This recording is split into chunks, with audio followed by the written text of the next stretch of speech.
If there's one thing that Seirei Densetsu Lickle is known for, it's that the NES version of this game is astronomically expensive. Arguably the most expensive commercially released NES game. However, it is not the most expensive Famicom game. It might be the 5th or 6th most expensive Famicom game.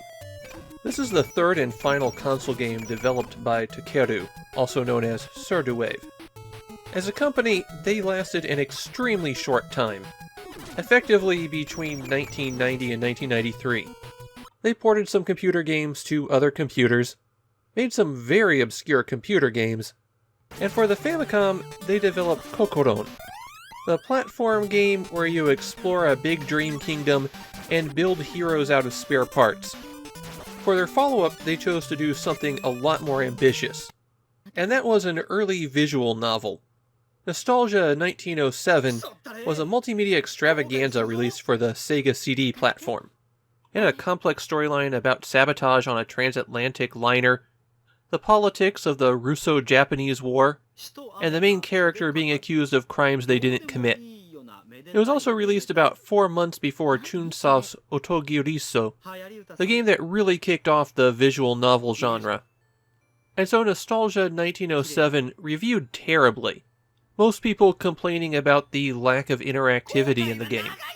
I mean, they expected you to sit there and read a story, only making choices every once in a while? That was just crazy.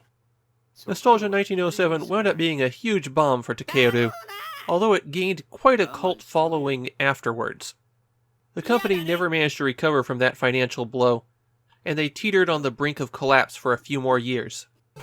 Obviously, Lickle was not the game to save them. No matter how good a Famicom game was in 1992, it was a Famicom game in 1992.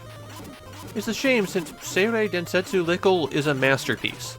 One of the very best 8-bit games out there. The title means something like Legend of the Holy Bells Lickle. The plot of the game involves those holy bells. There is a demon king who's been revived, and the only thing that stopped him in the past was magic bells.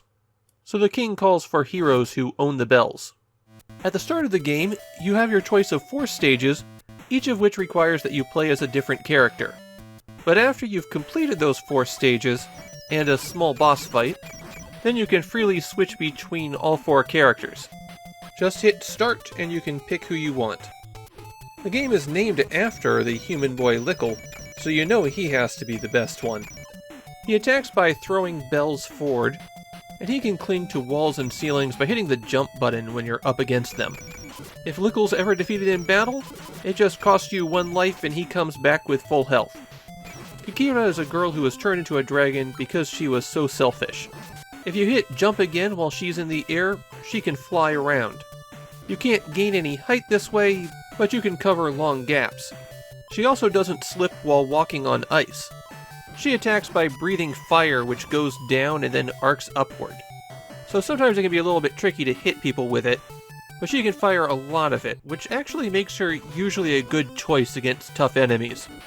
You can also charge her fire breath to do extra damage. Gamu is a thief who was turned into a stone golem. He's heavy, and as such can't jump very high, but he's not affected by spikes. He also takes less damage from enemies that hit him.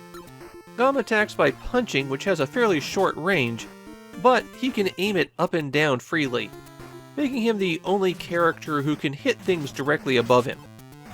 Ko is a wizard who has been changed into a mouse.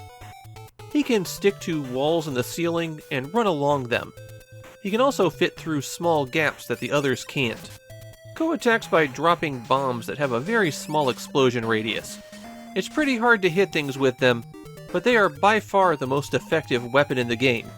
The downside is you have to get close enough that you'll probably get hit yourself, and Ko's life bar is tiny. Once you're past those introductory stages that teach you how to use everyone, a lot of the action in Lickle revolves around figuring out who's the best character to use at this time. If you bring out Gom the Golem to fight these annoying enemies swarming you, will he have enough health when you reach the boss? Do you use Ko and his ability to stick to walls to navigate this tricky section?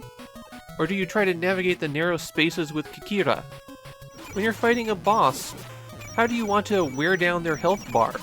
It can take a lot of hits to beat them, and when is the right time to tag in someone else?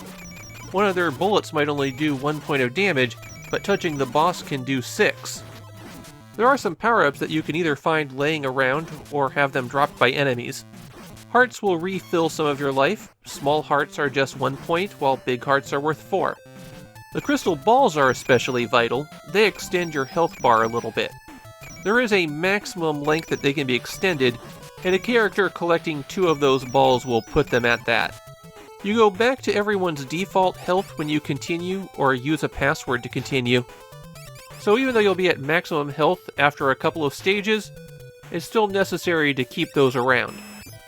Potions will refill somebody's health bar, even if they've died, but they have to be given to a character to carry them, and every character can only carry 1. If anyone other than Lickle dies, then they're not available for the rest of the stage. Unless, of course, you have one of those potions. And finally, sometimes someone will drop a little Lickle doll, and those are extra lives. There are a lot of things to like in Seirei Densetsu Lickle, but I have to point out the quality of the level design. This is a game that's always throwing new challenges at you, and there are branching paths throughout the game, though it doesn't tell you that there are branching paths. Some of them are relatively straightforward, but some of them have some pretty obscure requirements. Although Lickle sold very poorly in Japan upon release, in the years since it's become one of the favorites of Famicom fans. And yeah, this one's top tier. Even if it wasn't a pretty game that sounded great, the gameplay is top notch. One of the most forward-looking platformer designs on the Famicom. This isn't a game where they just slap down obstacles willy-nilly. Lickle is carefully crafted in every way, and it's just phenomenal to play.